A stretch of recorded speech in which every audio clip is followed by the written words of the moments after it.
on guys, Wingsman here and welcome back to another Redstone tutorial, and today guys I'm gonna be showing you how to make this really cool and simple fighter jet slash fighter airplane in Bedrock edition.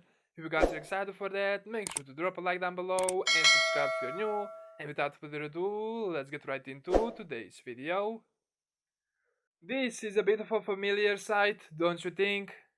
Yes, this is my original bomber airplane that I made a long time ago, and ever since I actually made it, a lot of people have been asking me to modify this version of the bomber airplane and make it into a fighter airplane. And I'm not gonna lie, I have been putting it off for a year and a bit.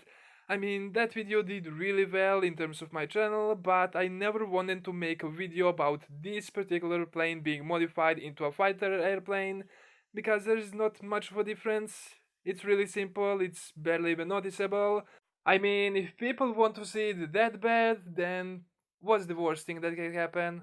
I'm not even gonna try to hide it. This is the exact same replica of my first original bomber airplane, because that was the plane people wanted to see modified from a bomber airplane to a fighter one. And the difference is actually massive, so I'm not sure if some of you guys are ready for it, but let's just test it out. The difference between the bomber airplane and the fighter airplane is in the dispensers. You know how in the bomber airplane the dispensers are pointing down with TNT? Well, over here for the fighter one we have the dispensers pointing forwards with the actual fire charges. They're just gonna kinda shoot the actual fireballs. So yeah, that's the change people wanted to see for over a year. Well, we made it this far, might as well get it going. What we want to do is just update the observer over here, put in this stair for the nose of the plane. You can see every time the actual plane moves, it's going to shoot a fireball.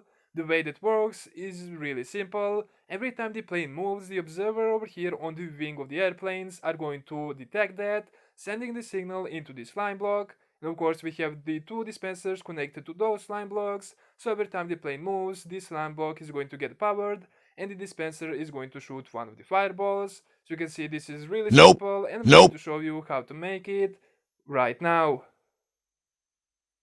So the blocks you're going to need for this are 1 sticky piston, 2 normal pistons, 5 observers, 11 slime blocks, 2 slabs of your choice, 1 stair of your choice, 2 dispensers, some immovable blocks in case you want to stop the airplane, and at least 2 sacks of fire charges, which are going to be the ammunition. So the first thing we want to do is grab ourselves 2 slime blocks and have them just like so. Grab ourselves the observer and place them on the back of the actual slime blocks with normal pistons on top of them. Just to clarify, this 3x4 little thing over here is the flying machine. Depending where you have the sticky piston, that's where the actual plane is going to go in.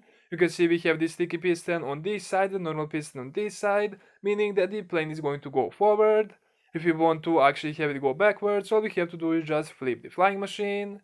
But after you added your 2 slime blocks, 2 observers and 2 normal pistons, you want to go 4 blocks away from the middle block. 1, 2, 3 and 4.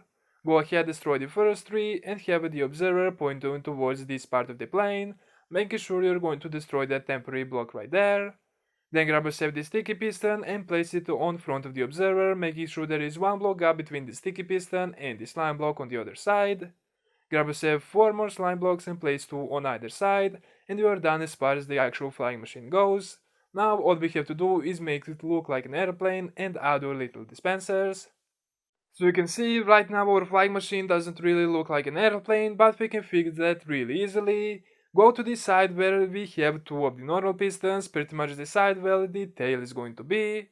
We want to build 2 blocks out and have another slime block on top of it, and grab yourself the slabs and just make a really simple tail. You can see it looks really cool. Of course you can use any slab that you want, I'm just using stone brick because that's the original design that I actually went for. Now it's time to actually put in the wings and the dispensers that are going to shoot the fireballs. So go over here 1 block away from the actual front of the airplane, basically where the sticky piston is. Grab yourself 2 slime blocks and place them like this. You can add another one because we want to destroy the middle one and actually have the observer pointing towards it, and we need those temporary blocks. Go ahead and do the same thing on the other side, so just build 3 blocks out, destroy the one in the middle, make sure that you're going to have the observer pointing towards the slime block and destroy the temporary block. And all you have to do now is just put in the dispensers underneath those slime blocks, making sure they're going to face forward in the direction of the plane, and you are pretty much done. And of course, you can put in your fire charges in each of the dispensers. I would suggest at least one stack because putting like 10 or 50 of them is not really going to last you that long. To start the airplane, all you have to do is just put in a little stair which is acting like the nose of the airplane. You can see it's gonna start moving, and every time it moves, the observer is going to detect that, and we are going to have one fireball from each of the dispensers fire. Of course, if you want to stop this, all you have to do is just use an immovable block, but that's pretty much all there is for this video. So if you guys have enjoyed this video, make sure to drop a like down below and subscribe if you're new. It's completely free, takes only a couple of seconds and helps the channel out tremendously. If you think any of your friends would enjoy this type of content, make sure to share with them, but as always, I really